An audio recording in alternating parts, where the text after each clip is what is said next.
বলি হরি বলি হরি।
তুমি আমার শত কোটি প্রণাম গ্রহণ করো স্বামী।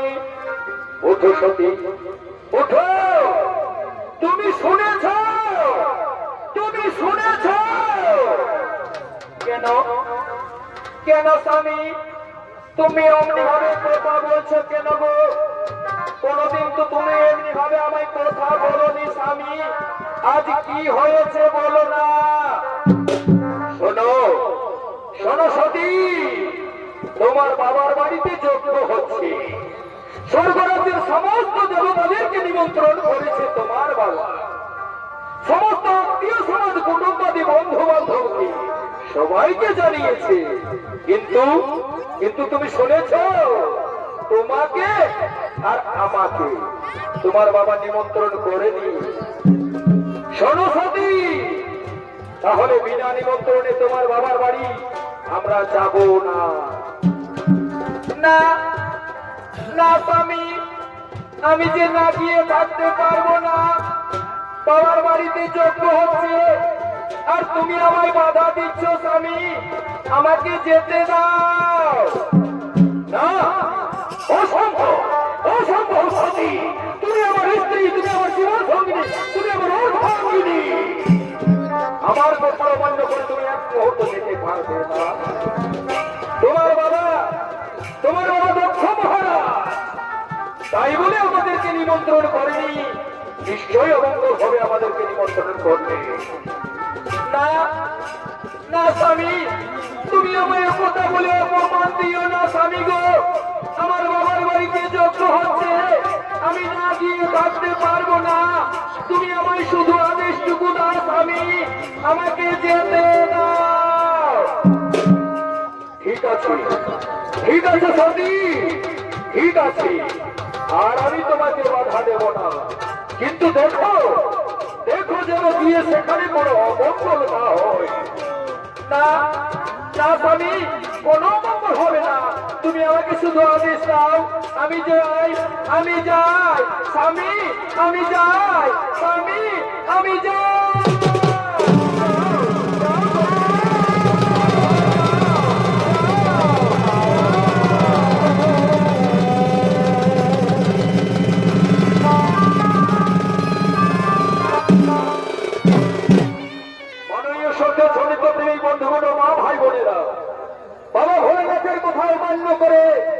সতী তার বাবার বাড়িতে চলে গেল। আর বাবার বাড়িতে গিয়ে যখন পৌঁছেছে, দক্ষ মহারাজ তার পিতা শিবের নিয়ে নানা রকম মন্দ কথা বলতে শুরু করেছে। যে শিব মদ খায়, গাঁজা খায়, শ্মশান ঘাটে পড়ে থাকে। আর এই যজ্ঞ করতে যদি তাকে ডাকা হয় তাহলে যজ্ঞের অমঙ্গল হবে। তাই তো তাকে নিমন্ত্রণ করলেন। এই কিন্তু অপমানের কথা সহ্য করতে পারলো না সতী। স্বামীর নিন্দার কথা সহ্য করতে পারলো না যে আমার স্বামীকে আমার বাবা এত বড় অপমান করলো। না, এই সুন্দর দেহ আর আমি রাখবো না। আমি মুহূর্তের মধ্যে যজ্ঞকুণ্ডের পাশে প্রাণ বিসর্জন দেব। তাই সতী সঙ্গে সঙ্গে সেখানে প্রাণ বিসর্জন দিয়েছে। আর এদিকে বাবা ভোলানাথ কৈলাসে জানতে পেরেছে যে আমার সতী আর বেঁচে নেই, আমার সতী আর জীবিত নেই, ইহলোক থেকে পরলোকে চলে গিয়েছে। তাই তো বাবা ভোলানাথ তার মৃত সতীকে নিয়ে আজ মহার রঙ্গমঞ্চের দিকে করিতেছে না বাবা।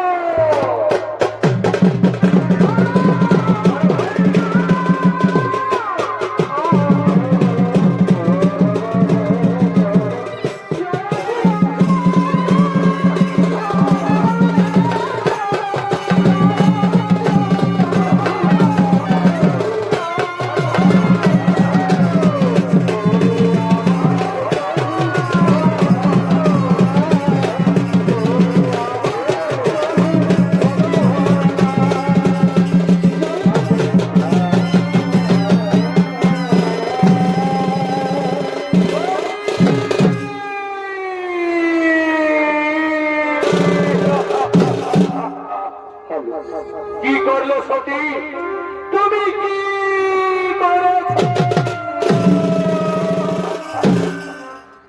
আগে স্বামী বলো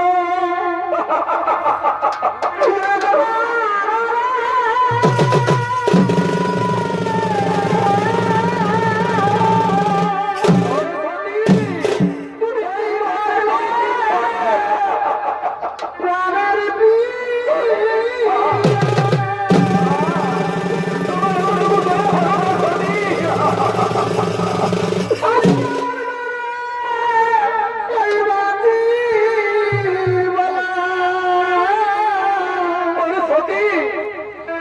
ওই তোমার আড়িয়া আজ কেমন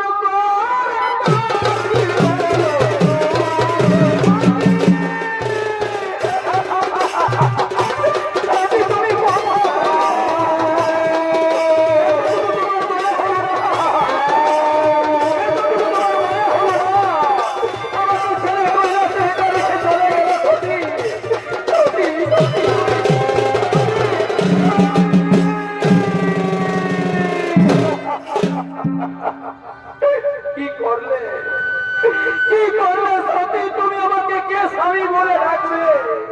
আর কে বা আমার কৈলাসে, কৈলাসে আমি কাকে সতী বলে ডাকবো? তুমি কোথা, তুমি কোথা বলো সতী?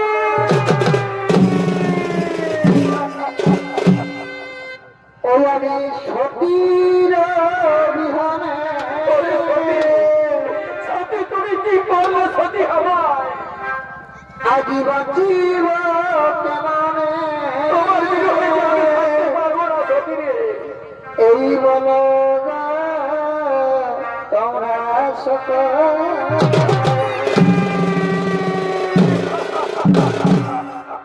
এগো সতীর বিহানে তোমার যদি আমি দুনিয়ার অন্ধকার দেখতে পাচ্ছি।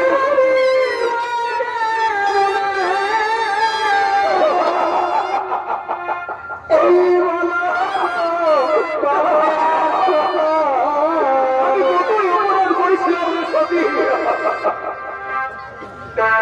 সতীর বিহনে বাঁচিব কেমনে বলো গো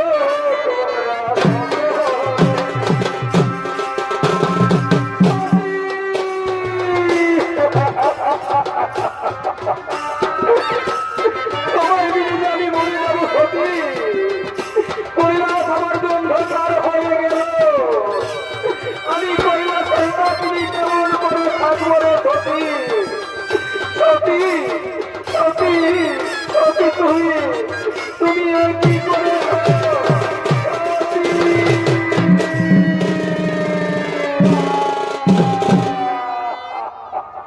না, আমার সতী আমায় আর কথা বলবে না, আমায় সতী আর ছাড়াও দেবে না। চিরদিনের মতো আমায় কৈলাসে ছেড়ে রেখে বিদায় নিয়ে চলে গিয়েছে, তাহলে তাহলে তো আমার সতীর সৎ কাজ করতে হবে। আমি আমার সতীকে এক্ষুনি নিয়ে চলে যাব, আমি এক্ষুনি তাকে স্কন্ধে করে নিয়ে যাব কৈলাসে, আর নিয়ে গিয়ে তার সৎ কাজ করবো। ওঠো সতী, ওঠো ওঠো ওঠো, তোমায় আমি নিয়ে যাই, চলো চলো চলো সতী, তোমার আমি সৎ কাজ করবো, চলো।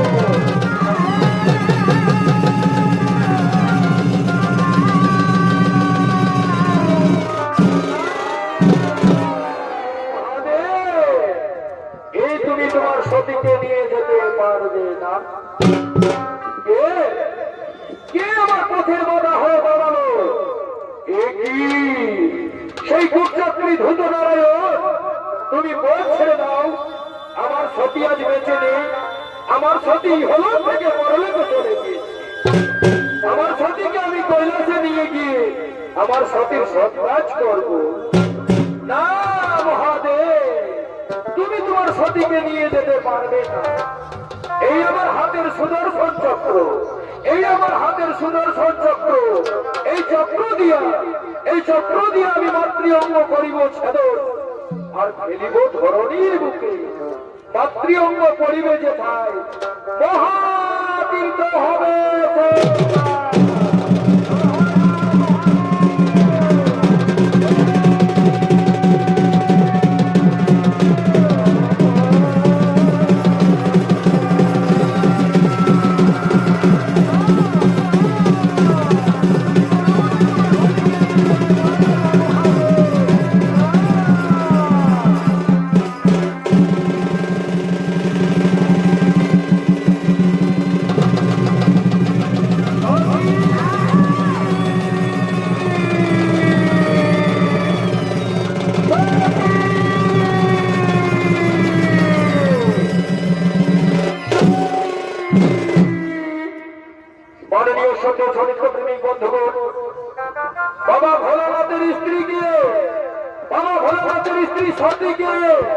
অন্তর্যামী প্রভু নারায়ণ শ্রীকৃষ্ণ ভগবান তার সুদর্শন চক্র দিয়া 51টি খণ্ড করেছিল। পুরাণে কথিত আছে 51টি খণ্ড করেছিল। সেই এক একটা খণ্ড থেকে একটা ধাম সৃষ্টি হয়েছিল। যেমন বৈদ্যনাথে হৃদয়, কর্ণাটকে কর্ণ, কালীঘাটে দক্ষিণ চরণে 4টি অক্ষরগুলি। ওই তো আমি লঙ্কার মধ্যে দেখতে পাচ্ছি, লঙ্কার মধ্যে পড়ে রয়েছে আমার সতী, শোনো।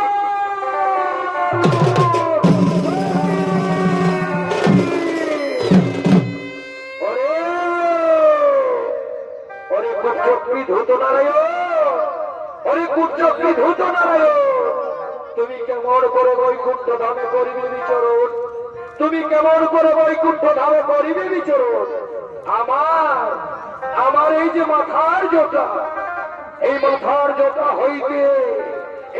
জোটা হইতে সৃষ্টি করব এক ভয়ঙ্কর দানব। সেই দানব দ্বারা হইবে তোমার মৃত্যুর কারণ।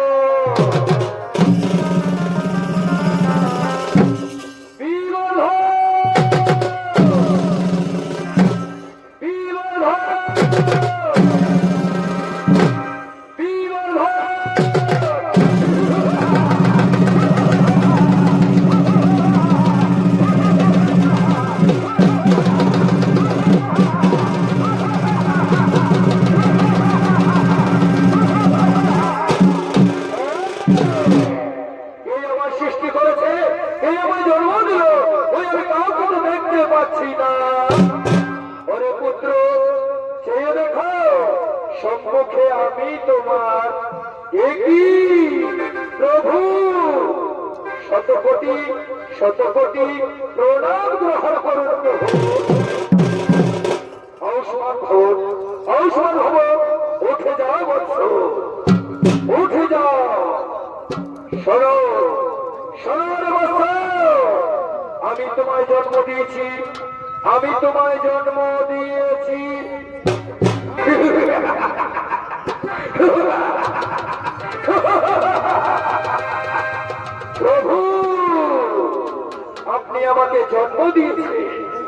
আপনি আমাকে জন্ম দিয়েছেন, তাহলে বলুন প্রভু, আমার কি বা নাম, আমার কি বা নাম, আমার কি বা নাম? ওরে ওরে পুত্র, আমার তারক ব্রহ্ম হইতে তোমার জন্ম দিয়েছি বাবা, আমার তারক ব্রহ্ম হইতে তোমার জন্ম দিয়েছি, তাই তো, তাই আমি তোমার নাম রেখেছি তারকাসুর, তারকাসুর, তারকা।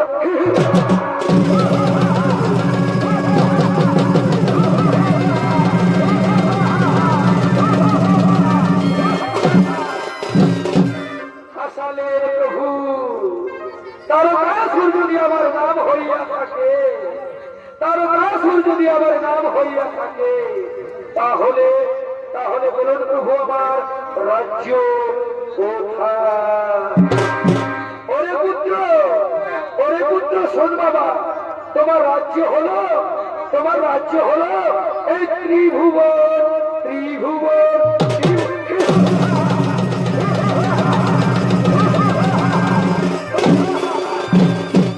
হাসালে প্রভু, রাজ্য যদি ত্রিভুবন হইয়া থাকে, এই রাজ্য যদি ত্রিভুবন হইয়া থাকে, তাহলে আপনি আমাকে অমরত্ব বর করো দান। যথাস্তু, যথাস্তু, তাই হবে বৎস, তোমাকে আমি অমরত্ব বরই করলাম। কিন্তু যাওয়ার সময় একটা কথা বলে, কিন্তু যাওয়ার সময় তোমায় একটা কথা বলি বৎস, যদি আমার অনুষ্ঠিত সন্তানের সঙ্গে, যদি আমার ছেলের সঙ্গে কোনোদিন করো ঝগড়া, সেই দিন তোমার হবে মরণ, সেই দিন তোমার হবে মরণ, নইলে তুমি হবে চিরই অমর, চিরই অমর, চির।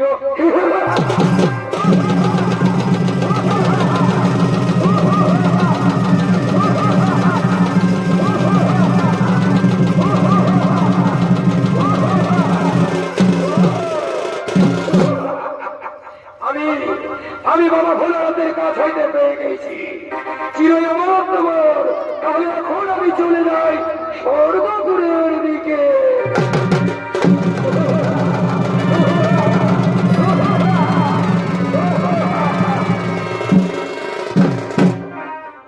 সত্য দর্শক মন্ডলী, বাবা ভোলানাথের আশীর্বাদ মস্তকে নিয়ে এতক্ষণে তারকাসুর তার নিজ রূপ ধারণ করে, নিজ মূর্তি ধারণ করে এই মহারঙ্গমঞ্চের দিকে করিতেছেন আগমন।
Thank you.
মন্ত্রী সৈন্যগণ, আমি বাবা ভোলানাথের কাছ হইতে পেয়ে গিয়েছি চির অমরত্ব বল। তাহলে শোনো, ওই স্বর্গরাজ্যের দেবতারা মহা সুখে মহা আনন্দে রয়েছে। তাদের সুখের সিংহাসনকে চলো আমরা ছিন্ন ভিন্ন করে দেবো। চলো সেই স্বর্গপুরে যা।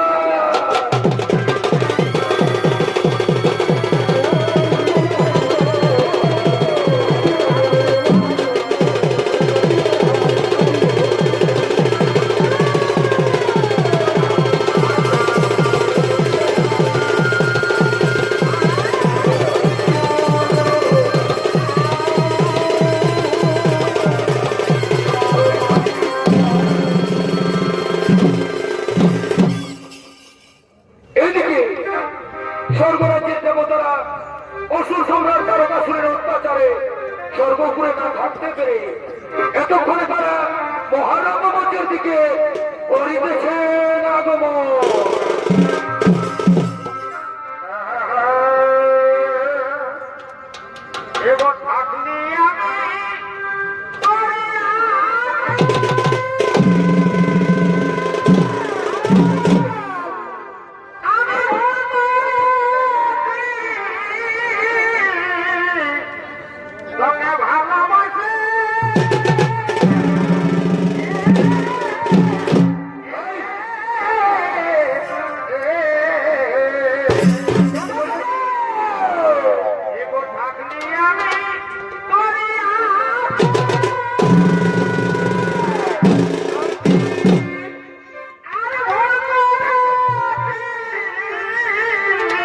কি ভুল করলি দাদা?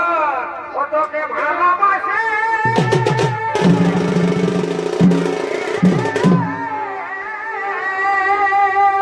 মরে যাবি, মরে যাবি। ওই আমি নাই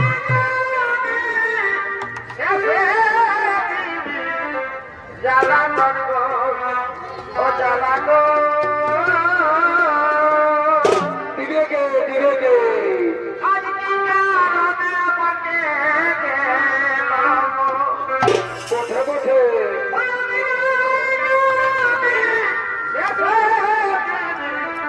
জ্বালা করব জ্বালা গো কি কারণে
এরপরে এরপরে সেই স্বর্গরাজ্যের মহাদেবতাদেরকে মহানন্দে মুখরিত করার জন্য আসছে স্বর্গরাজ্যের নর্তকীগণ।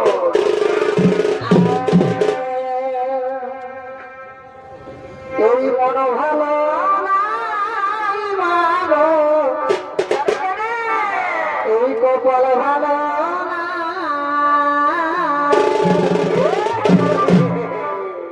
এই মন ভালো নাই মাগো মরে যাবি, মরে যাবি। এই কপাল ভালো না ভাঙা কপাল, ভাঙা কপাল ভাই। তোর সাধারণ আমায় বিদেশে গেছে ঘর ঘুরে নাই মাগো কি করবি? ঘর ঘুরে না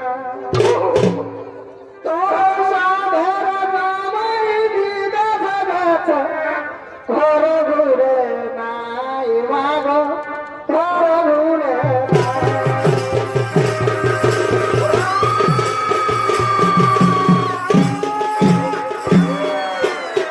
সোনা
বলে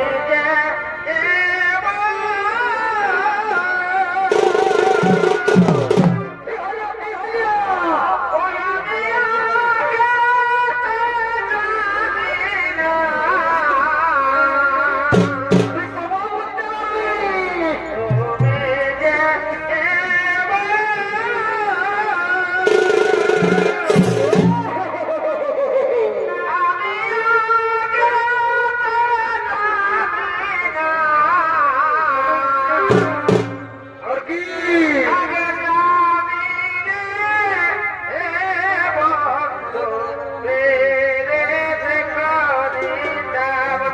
কেন কেন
এত সুন্দর স্বর্গপুর আর এই স্বর্গপুরে এত সুন্দর সুন্দর নর্তকী